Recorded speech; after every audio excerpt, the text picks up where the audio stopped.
नमस्कार। आप सभी प्रिय दर्शकों का मेरे YouTube चैनल पर हार्दिक स्वागत है।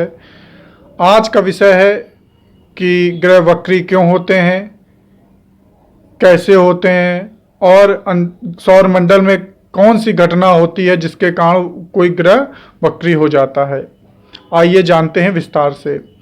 देखिए, सूर्य सभी ग्रहों के बीच में स्थित है और सूर्य के चारों ओर सभी ग्रह, जो 7 ग्रह हैं, 2 छाया ग्रह और 2 7 ग्रह जो दिखते हैं और 2 छाया ग्रह मिला करके सूर्य के चारों ओर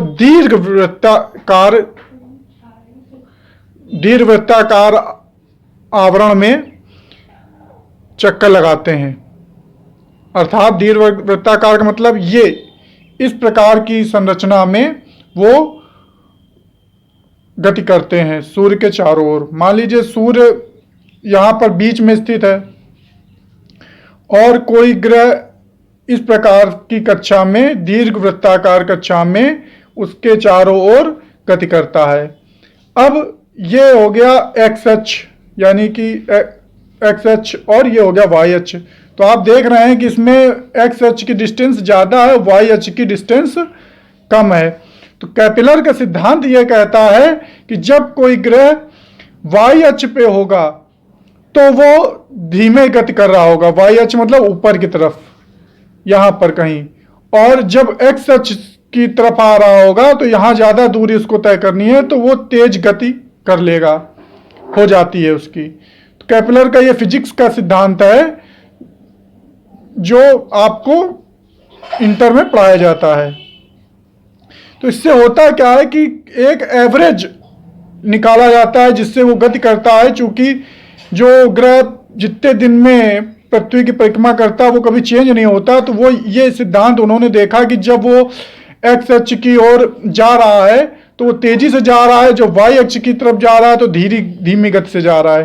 तो इससे होता क्या है कि मान लीजिए हमारी पृथ्वी है, हमारी पृथ्वी यहाँ पर गति कर रही है और कोई ग्रह वाई अक्ष पर है तो वो धीमी गति कर रहा होगा, हम तेजी से गति कर रहे होंगे। तो एक समय ऐसा आएगा कि हमें ये लगेगा कि वो हमें दिखाई नहीं देगा, तो हमें लगेगा वो पीछे की ओर चल रहा है, यानी पीछे जा रहा है। तो पीछे जाते हुए प्रतीत होगा। तो जो ग्रह पृथ्वी से पीछे जाते हुए दिखता है कि पीछे की ओर गति करने लगा, ऐसा प्रतीत होता है देखने पर, तो उसे हम वक्री ग्रह कहते हैं। अर्थात उस स्थिति में अगर कोई जातक जन्म लेता है तो उसकी जन्म कुंडलिका में वह ग्रह वक्री लिखा जाएगा, वह ग्रह वक्री के स्थान पे उसकी गणना होगी। अब वक्रता क्या है? देखिए, जब हमारी पृथ्वी गति कर रही होती है तो अन्य ग्रह भी गति कर रहे होते हैं अपने पर दीर्घवृत्ताकार मार्ग पर सूर्य के चारों ओर। तो होता क्या है कि जैसे मैंने बताया कि एक्स अक्ष पे वाई अक्ष पे उनकी गति में अंतर आ जाता है। जब एक्स अक्ष की ओर जाते हैं तो तेज चलते हैं, वाई अक्ष की ओर जाते हैं तो धीमे चलते हैं। तो उसी अवस्था में कभी कभी ऐसा होता है कि हमारी पृथ्वी आगे जाते हुए प्रतीत होती है, आगे की ओर बढ़ रही, और वो जो ग्रह पीछे की ओर जाते हुए प्रतीत होता है वो वक्री कहलाते हैं। अब होता क्या है कि इसमें ऐसा वास्तविकता में नहीं होता है। हर ग्रह अपनी वेलोसिटी के अनुसार ही अपने दीर्घवृत्ताकार पथ पर सूर्य के चारों ओर गति करता है, परंतु ये एक आभासी स्थिति उत्पन्न हो जाती है कि ऐसा लगता है कि वो पीछे हो जा रहा है, यानी जब वो हमसे ओझल होने लगता है धीरे धीरे तो वो हमें वक्री प्रतीत होता है, यानी ज्योतिष में उसको वक्री कहा जाता है, उस ग्रह को वक्री मान लेते हैं। अब वक्री ग्रह पीछे की ओर तो जा नहीं रहा होता, वो भी आगे बढ़ रहा होता, जब उसकी गति तेज हो जाती है, जब वो अगर वाई एक्स अक्ष की तरफ जा रहा होता तो तेज गति कर लेता है और तो हमें आगे दिखाई देने लगता है। तो इसी कारण से वक्री ग्रह कभी कभी आगे जा करके गोचर में मार्गी भी हो जाते हैं। आपने देखा होगा कि कोई ग्रह वक्री हुआ फिर कुछ दिन बाद मार्गी हो जाता है। तो इसीलिए कि जब वो अपनी वेलोसिटी इंक्रीज और डिक्रीज करता है तो उस हिसाब से वो आगे पीछे होता है। तो ये एक घटना आभासी घटना के रूप में ज्योतिष में मानी जाती है, जबकि ऐसा होता नहीं है, क्योंकि ज्योतिष विज्ञान जो है वो दृश्य विज्ञान है, यानी जो दिखता है वही मानता है, जबकि खगोल घटना में कोई भी ग्रह पीछे की ओर गति नहीं करता, सभी आगे की ओर करते हैं। लेकिन पृथ्वी से दिखने पर वो ग्रह हमको पीछे की ओर जाते हुए दिखता है, इसलिए हम उसको वक्री कहते हैं। अब वक्री ग्रह दोगुनी ताकतवर क्यों होते हैं, क्यों कहा जाता है दुगनी ताकत का? ज्योतिष में कहते हैं कि कोई ग्रह वक्री हो गया तो वो दुगनी ताकत से फल देगा, दुगना फल देगा।